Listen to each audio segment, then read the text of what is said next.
c'est la troisième édition de cet événement. Cet événement, c'est l'U2P.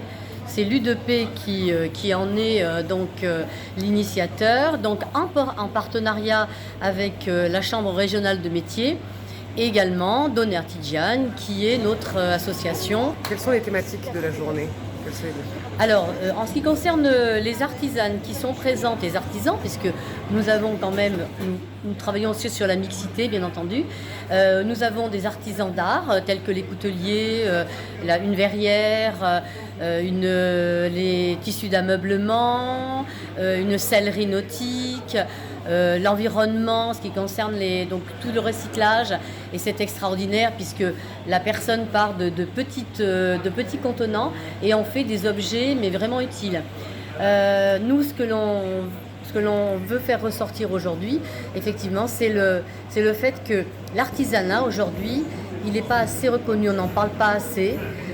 Les difficultés rencontrées, puisque effectivement il y a énormément de charges sur les très petites entreprises, et par ces événements, par ces actions, nous mettons en exergue la problématique que rencontrent nos artisans tant sur l'apprentissage, donc pour le recrutement des jeunes, puisque nous sommes des entreprises vieillissantes, sur la formation continue, sur la création et la transmission des entreprises, qui là-dessus, effectivement, il y a des aides, mais qui ne sont pas, si vous voulez,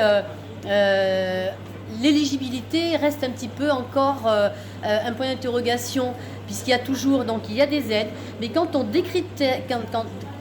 détricote ces aides, eh bien il y a des difficultés à rentrer dans le cadre. On veut essayer par cet événement, cette journée, non pas de rester justement figé sur cette journée, c'est pouvoir leur donner toutes les informations et le suivi qu'on peut leur apporter en dehors de ces journées. L'une des thématiques de cette journée est la transmission d'entreprise. Vous êtes dans ce cas-là, pouvez-vous nous en parler? Je suis artisan boucher à Pietralbe et actuellement le problème qui se pose, c'est la reprise de notre entreprise.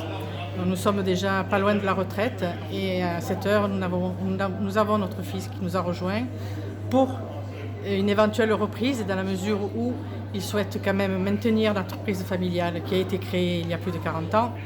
Mais c'est vrai que c'est difficile parce que nous sommes dans un milieu rural et que la transmission ne se fait pas aussi facilement. Nous avons besoin de personnes qui nous aident, comme la Chambre des métiers qui a un service de cession reprise. Et le travail est un travail laborieux parce qu'il y a beaucoup de problématiques.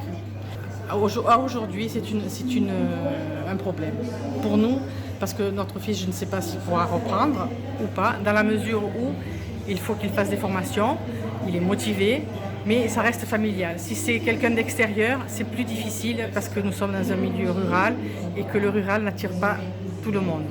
Voilà. Qu'attendez-vous d'une journée comme aujourd'hui? Une journée comme aujourd'hui permet de parler, d'informer et de donner des explications sur le métier, sur les métiers en général et sur les métiers qui peuvent être éventuellement repris des entreprises qui sont, comme je vous disais, qui sont vieillissantes et qui ont besoin de jeunesse pour reprendre.